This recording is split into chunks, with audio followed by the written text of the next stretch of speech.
प्यारे शिक्षकों, छात्रों, आज हम लोग हिंदी में शब्द भेद या शब्दों की जातियां इस पर प्रकाश डालेंगे। शब्द भेद, पार्ट्स ऑफ स्पीच है क्या?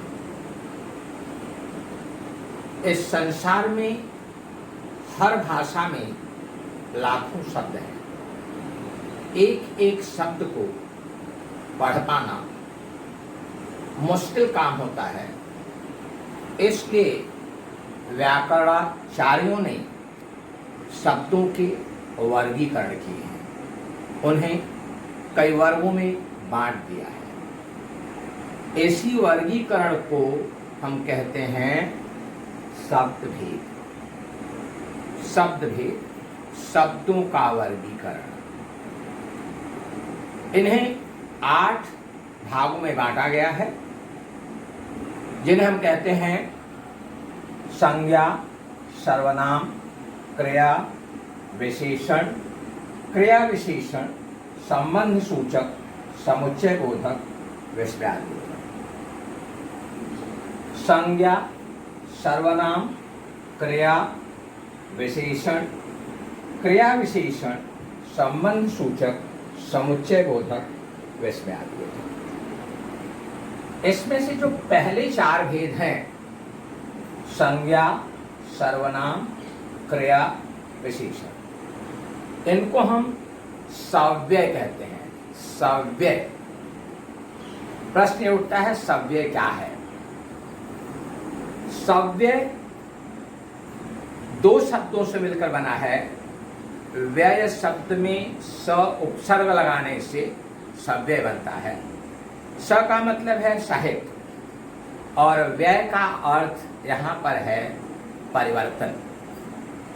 वे शब्द जिनमें परिवर्तन किए जा सकते हैं उन्हें हम सव्यय कहते हैं। तो जो संज्ञा है, सर्वनाम है, क्रिया है और विशेषण है, इनमें हम लिंग, वचन और विभक्ति, लिंग, वचन और विभक्ति की सहायता से परिवर्तन कर सकते हैं। इसलिए हम इनको सव्यय कहते हैं। हम 2-3 उदाहरण लेंगे, 4 उदाहरण लेंगे और समझेंगे कि कैसे वो सव्यय हैं। एक शब्द है लड़का। लड़का का आपको लिंग बदलना हो तो जाएगा लड़की। अगर उसका वचन बदलना हो तो जाएगा लड़के। अगर विभक्ति की सहायता से परिवर्तन करना हो, लड़के ने, लड़के को, लड़के के लिए, लड़के से, लड़के में, इस तरह से हम अलग अलग रूप में उससे परिवर्तन कर सकते हैं। इसलिए लड़का शब्द जो है वह सव्यय है। हम वह शब्द लेते हैं सर्वनाम में, तो वह का वचन बदलेंगे हो जाएगा वे। वह का जब हम विभक्ति की सहायता से परिवर्तन करेंगे, वह, उसको, उसे, उसमें, इस तरह से उसमें भी परिवर्तन हो सकता है। क्रिया का एक उदाहरण लेते हैं। शब्द है करना। करता, करते, करती, किया, इस तरह से उसमें भी परिवर्तन होता है। विशेषण का उदाहरण ले लेते हैं। अच्छा, अच्छी, अच्छे। तो जिन शब्दों में लिंग, वचन और विभक्ति, मैं रिपीट कर रहा हूं, ये बहुत इंपॉर्टेंट पॉइंट है, जिन शब्दों में लिंग, वचन और विभक्ति की सहायता से परिवर्तन हो सकता है उन्हें हम कहते हैं सव्यय। तो सव्यय का पहला भाग संज्ञा। ये संज्ञा क्या है?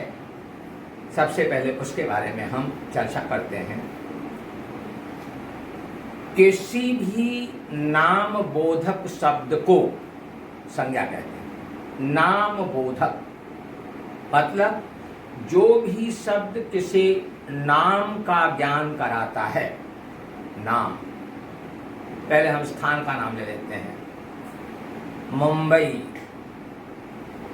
बोरीवली, वाराणसी, नासिक, कानपुर, ये कुछ जगह के नाम हो गए। कुछ वस्तुओं का नाम लेते हैं हम। कुर्सी, मेज,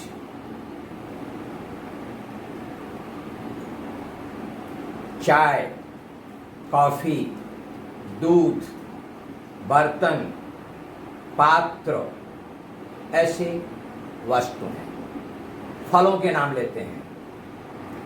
केला, चीकू, सेब, इस तरह से आप बहुत सारे जो फल हैं वो सब के सब। पेड़ों को ले लीजिए, नीम, बरगद, पीपल, इस तरह से पेड़ हैं।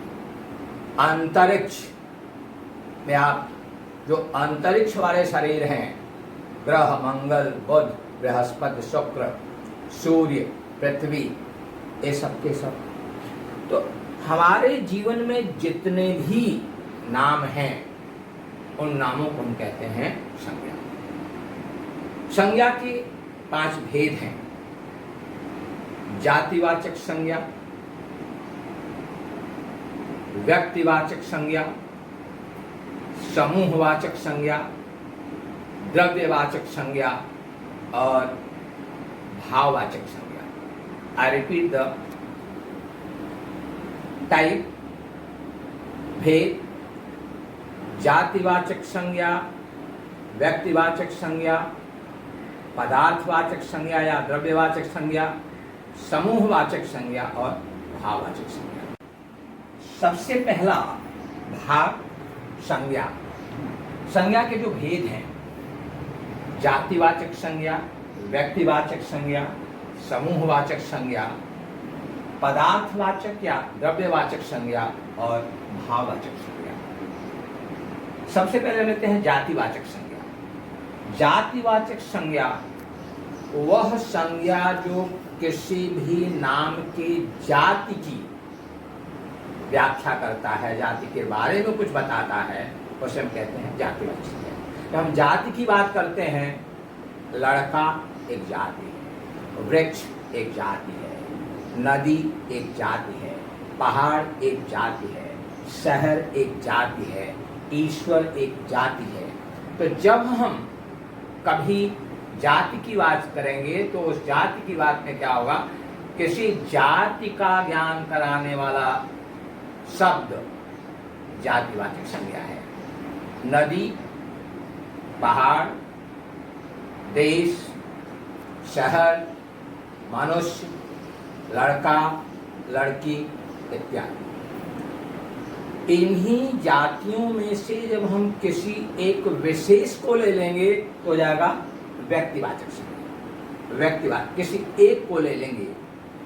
लड़का जातिवाचक है, लड़के का नाम है शशांक, तो शशांक को क्या व्यक्तिवाचक संज्ञा। नदी, नदी में से हमने ले लिया गंगा, यमुना, सरस्वती। पहाड़ में से हमने ले लिया हिमालय, विंध्य। तो जब हम किसी जातिवाचक संज्ञा में से विशेष नाम को ले लेते हैं तो हो जाता है व्यक्तिवाचक संज्ञा। तीसरा है समूहवाचक संज्ञा। वह संज्ञा जिससे हमें किसी समूह का ज्ञान हो। समूह, भीड़, मेला, परिवार, सेना, गुच्छा, झुंड। झुंड कई चीजों को मिलकर के, गठरी कई चीजों को मिलकर के, मेला कई लोगों को मिलकर के, परिवार कई लोगों को मिलकर के। तो ऐसी संज्ञाएं जिनमें किसी समूह का ज्ञान होता है, समूहवाचक संज्ञा। दूसरा है पदार्थवाचक या द्रव्यवाचक। पदार्थवाचक संज्ञा वह संज्ञा जिससे हमें किसी पदार्थ, मटेरियल का ज्ञान हो। ये मटेरियल भी कौन सा, जिनको हम या तो माप सकते हैं या तौल सकते हैं, गिन नहीं सकते, जिन्हें हम माप सकते हैं, तौल सकते हैं। जैसे गेहूं, चावल, शक्कर, सोना, चांदी, लोहा, इन सब चीज़ों को हम तौलते हैं, गिनते नहीं, मापते हैं। पानी, तेल, ये सब चीज़ें हमें आती हैं पदार्थवाचक संज्ञा में। और अंतिम है भाववाचक संज्ञा।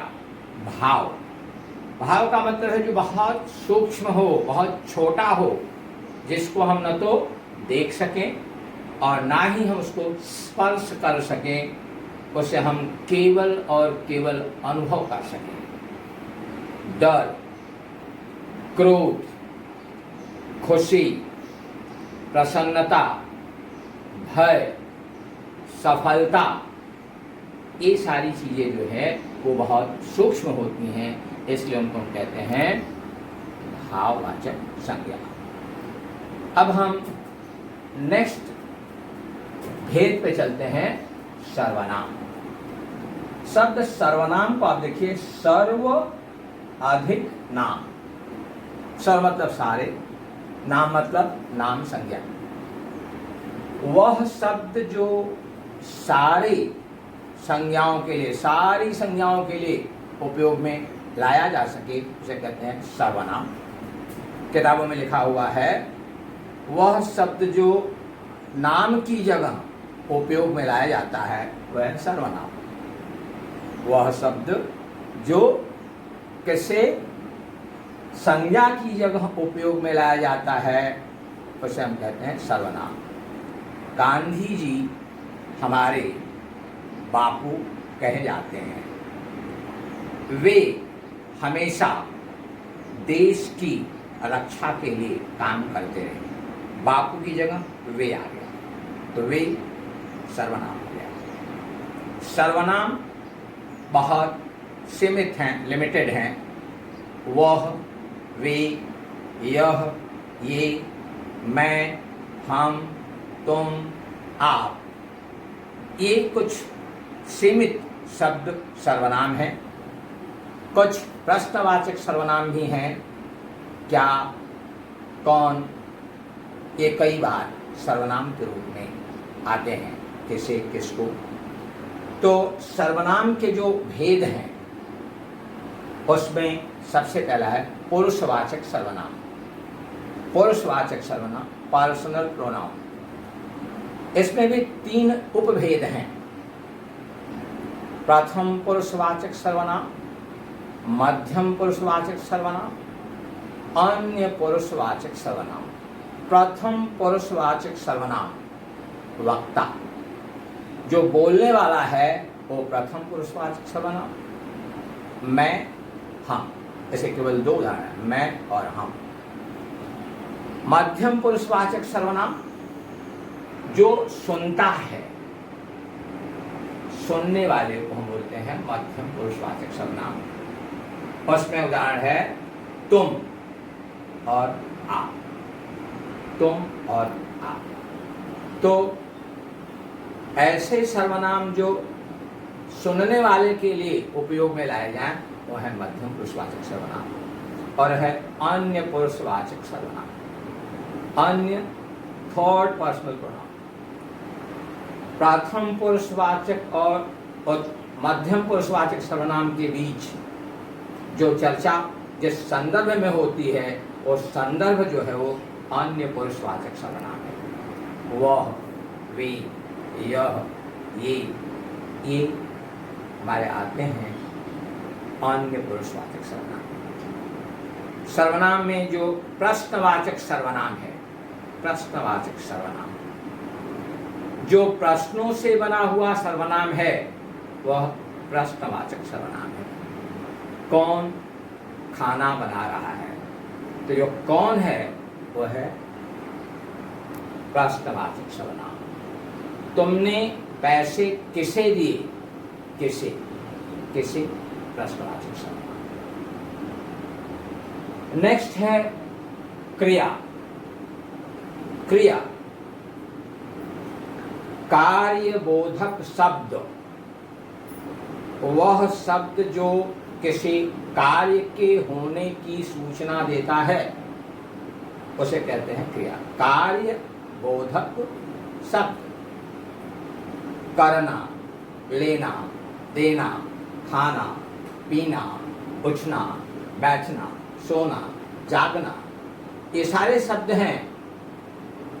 बच्चा मैदान में खेलता है, खेलता है, एक कार्यबोधक शब्द है। मेरे पिताजी ने मुझे पैसे दिए, दिए एक कार्यबोधक शब्द है। सारे बच्चे अपने अपने घर चले गए, चलना और जाना, ये कार्यबोधक शब्द हैं, इसलिए उनको कहते हैं क्रिया। क्रिया के कई अलग अलग भेद हैं।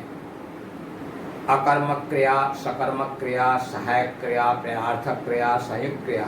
इसको हम एक अलग सेगमेंट में वर्णन करेंगे और समझेंगे। नेक्स्ट है विशेषण। विशेषण वह शब्द जो संज्ञा या सर्वनाम के बारे में कोई विशेष जानकारी देता है, संज्ञा और सर्वनाम की कोई विशेषता बताता है, ऐसे शब्दों को हम विशेषण कहते हैं। आप कह सकते हैं विशेषण संज्ञा और सर्वनाम को विभूषित करता है, उनका गहना है।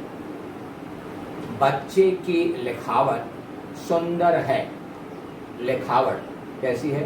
सुंदर है। भारत बड़ा विशाल देश है, देश कैसा है? विशाल। भारतीय सिपाही बड़े बहादुर हैं। सिपाही कौन सिपाही है? भारतीय। तो सिपाही की विशेषता बता रहा है भारतीय। और सिपाही कैसे हैं? बड़े बहादुर। तो बहादुर और बड़े। कर्मठ व्यक्ति जीवन में कभी असफल नहीं होता। व्यक्ति कैसा है? कर्मठ। ईमानदार आदमी समाज में हमेशा पूजा जाता है। ईमानदार आदमी कैसा है? ईमानदार। इस तरह के शब्द जो किसी संज्ञा और सर्वनाम की विशेषता बताते हैं, उन्हें हम कहते हैं विशेषण। विशेषण के भी कई उपभेद हैं। गुणवाचक विशेषण, परिमाणवाचक विशेषण, संख्यावाचक विशेषण, प्रश्नवाचक विशेषण, सार्वनामिक विशेषण, संकेतवाचक विशेषण, ये अलग अलग विशेषण हैं। तो गुणवाचक विशेषण वह विशेषण जो किसी संज्ञा के गुण और दोष को बताता है, वो होता है गुणवाचक विशेषण। लड़की गुणवान है, लड़की ऐसी है गुणवान, उसका ये गुण है गुणवान, इसको गुणवाचक विशेषण। तुम्हारी लिखावट सुंदर है, लिखावट कैसी है? सुंदर। लड़की का रंग काला है, काला रंग की विशेषता बता रहा है। यद्यपि ये नकारात्मक गुण है लेकिन वो भी गुण है। तो ऐसे विशेषण जो किसी गुण या दोष को बताते हैं उन्हें हम कहते हैं गुणवाचक विशेषण। दूसरा है परिमाणवाचक विशेषण। परिमाण, क्वांटिटी।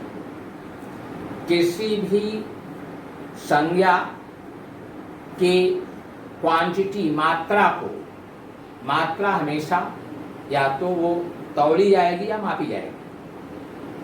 मात्रा तौली जाएगी या मापी जाएगी, उसमें भी हमको समझना पड़ेगा कि ये पदार्थवाचक जो संज्ञाएं हैं उनके बारे में कुछ विशेषताएं बताता है।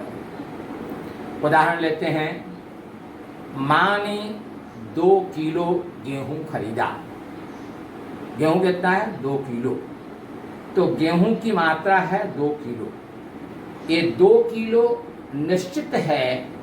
गेहूं कितना है? 2 किलो। तो हो गया निश्चित परिमाणवाचक विशेषण, क्योंकि परिमाणवाचक विशेषण को 2 भागों में बांटा गया, 2 उपभेदों में, निश्चित और अनिश्चित।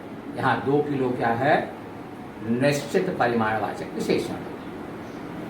बच्चे ने सारे दूध पी लिए। अभी यहाँ दूध कितना है वो निश्चित नहीं है, सारा, सारे, तो क्या हो जाएगा, अनिश्चित परिमाणवाचक विशेषण। तुम कुछ चाय भी ले आना। चाय कितना है, कुछ। तो ऐसे विशेषण जो मात्रा को निश्चित रूप से नहीं बताते हैं वो हैं अनिश्चित परिमाणवाचक विशेषण। तीसरा है संख्यावाचक विशेषण। संख्यावाचक विशेषण वे विशेषण जो संख्या का ज्ञान कराते हैं, संख्या का ज्ञान। कक्षा में 40 बच्चे हैं। बच्चे कितने हैं, 40। सारे बच्चे आज विद्यालय में उपस्थित हैं। बच्चे कितने हैं, सारे। पहले हैं 40 बच्चे, तो 40 जो है वो निश्चित संख्या है। दूसरा है सारे, सारे निश्चित नहीं, इसलिए अनिश्चित संख्यावाचक विशेषण। मेरे पास 100 रुपए हैं। कितने रुपए हैं, 100, निश्चित। मेरे पास थोड़े पैसे हैं। कितने पैसे हैं, थोड़े। जो थोड़े हैं वो निश्चित नहीं, तो है अनिश्चित संख्यावाचक विशेषण और निश्चित संख्यावाचक विशेषण। नेक्स्ट ले लेते हैं हम संकेतवाचक विशेषण। संकेतवाचक विशेषण वह विशेषण जो किसी संज्ञा की तरफ संकेत करता है। वे लड़के वहां क्या कर रहे हैं, वे लड़के, लड़के को हम क्या कर रहे हैं, संकेत कर रहे हैं। ये लड़की मेरे मोहल्ले में रहती है। लड़की कौन सी, ये लड़की मेरे मोहल्ले में रहती है। तो जहां हम संकेत करते हैं वो है संकेतवाचक विशेषण। उसके बाद है निजवाचक विशेषण, पॉसेसिव एडजेक्टिव। निज, जब कोई विशेषण किसी संज्ञा की निजता, किसी के पॉसेशन की बात करता है। मेरी माँ एक शिक्षिका है। मेरी माँ, माँ किसकी, मेरी।